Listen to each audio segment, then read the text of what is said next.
in this sense, like Walter Benjamin's Digger, I too, I have taken, and I have done this too, an image severed from all earlier associations and placed it within my own prosaic room of later understanding. And now the image and these words, I suspect, I send out to you, have been marked by my efforts to turn them over again and again, to look at them from a range of other angles. They have my fingerprints all over them. What I offer you is an image and a notion profoundly marked by my own ongoing engagements with them.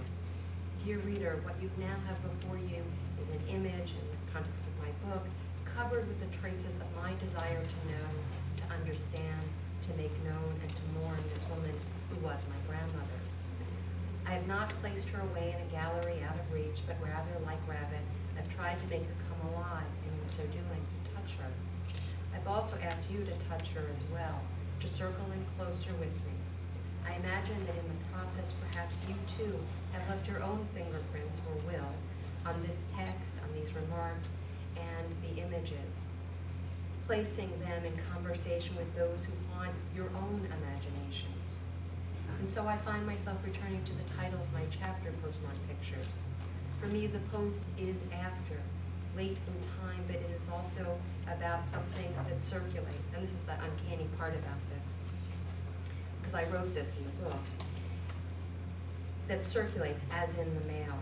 It is something sent from one place to another, a package addressed to someone from someone else. It is about an exchange and a sharing. It is a form of connection, the passing on of property or information from one person to another purposefully. But going back to the belatedness of the post, for me, the return is late, perhaps too late. That which had been returned has become something else, and yet has been returned. In this case, the portrait of my grandparents belonged to those of us who now have access to it. In other words, it remains mine, but it is now, in some sense, also yours. Taking possession of this image or these thoughts, as presented here, come with the weightedness of those still inaccessible earlier associations, and with traces of all that has transpired since.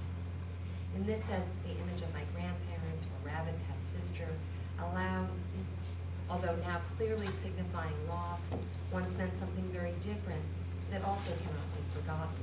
Despite their mundane, scripted familiarity, for Rabbit and for me, the generic poses of a certain era of studio portraiture hold out the promise that at least at the moment these pictures were taken, those depicted were, in fact, still living their ordinary lives.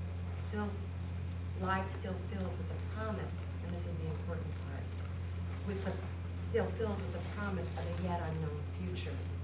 It is the loss of that unknown future and its promise that we mourn. The receipt of these visions of a past we did not know allows us to bring to light that which was once hidden. Moreover, the return of these lost pictures helps us draw connections to see ourselves in relation to these various other people.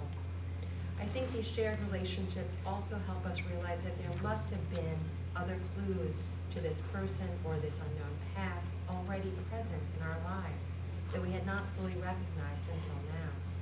These include certain fascinations, silences, and preoccupations. This recognition is part of the gift of the return. It constitutes the context of a more metaphorical package. It also helps explain why we are so drawn to these pictures and to memories. They make visible that which was hidden, although always already present. As these legacies begin to unravel, it's my hope that other once hidden aspects of these pasts also come to light. Thank you.